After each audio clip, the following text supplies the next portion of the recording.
We've been working with the Belfast Education Library Board over the last number of months. We got into conversation about how young people's ideas of their own identity have been changing in Northern Ireland in recent years. So the MAC, in partnership with the BLB, designed ID Day, which was an opportunity for 8 schools from across Belfast from different backgrounds to come together and explore with a panel of guests who all have interests and identities themselves, what identity means, how it's individual to each of us. So what we're going to be doing today is exploring what it would be like in our lives if we stopped listening to the whispers in our ears, if we stopped following someone else's script, if we stopped putting on someone else's uniform and were ourselves. Who would you be? What would you be? How would you describe yourself to yourself and to someone else?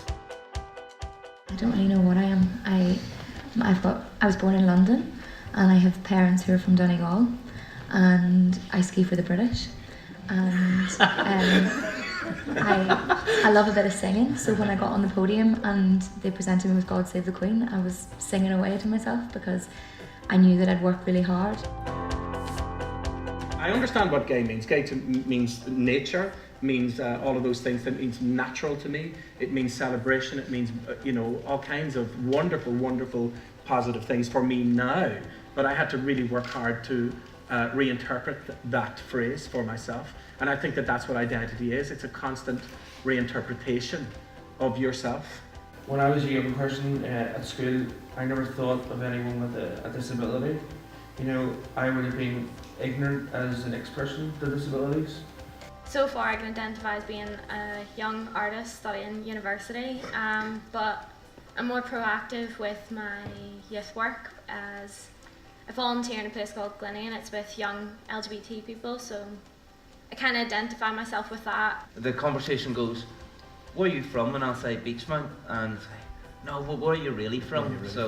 And that question is a challenge every time to my identity, and the word really means, well, you can't be Irish, and you can't be Irish because you're black, obviously. Yeah. So you must be from somewhere else. But actually, I was born, in the centre of this city. When I was growing up in Northern Ireland, my family were very unusual in that we were not brought up either as Catholics or Protestants. I certainly would say, well, I'm not Catholic or Protestant, which people find incredibly difficult to understand. And it was interesting today how when you actually start to talk to people about how they see themselves and how they define their own identity, how it's often not how other people see them. I thought it was fascinating because when Kelly was talking about herself, I don't see Kelly as visually impaired, I see her as a gold medal Olympian.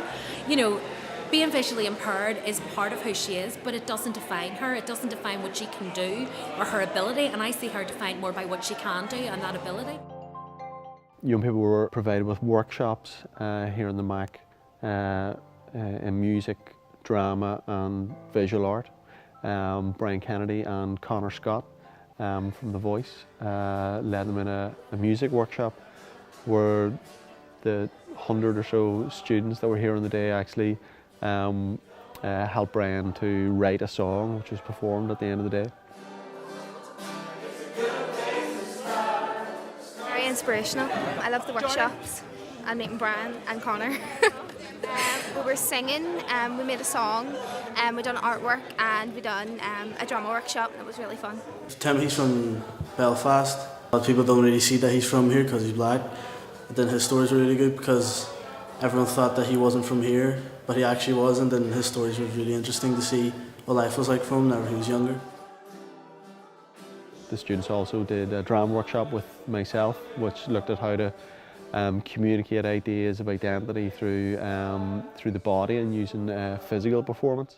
I think today's workshop was really good. I did drama for the first time, and I had a lot of fun. I met new people from other schools. I think it's really important to teach people their identity because teenager these days doesn't know their own identity, and here today when I come here I found out some things about myself that I didn't know.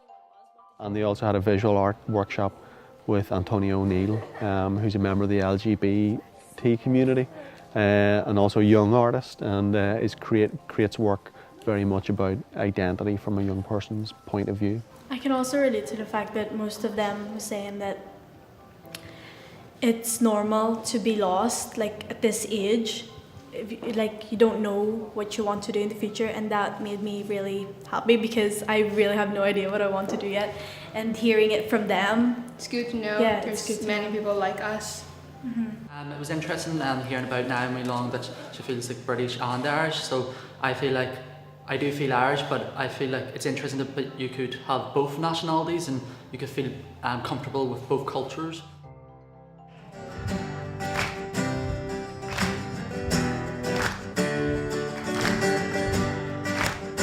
It was awesome, you know, just it was a great chance to come down and see how people reacted to different kinds of identities and the whole range of different kinds of identities here in Northern Ireland and especially in Belfast, you know.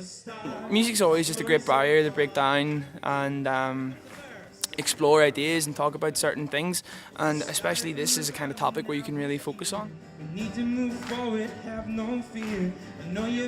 I think it was really a day where young people had space to explore issues around identity, talk to people who have very complex ideas of their identity yet are comfortable with that, and really sort of start the ball rolling in terms of their own perception of their identities and being able to think about that in an individual way rather than feeling that they have to associate with a group identity that they mightn't necessarily share. So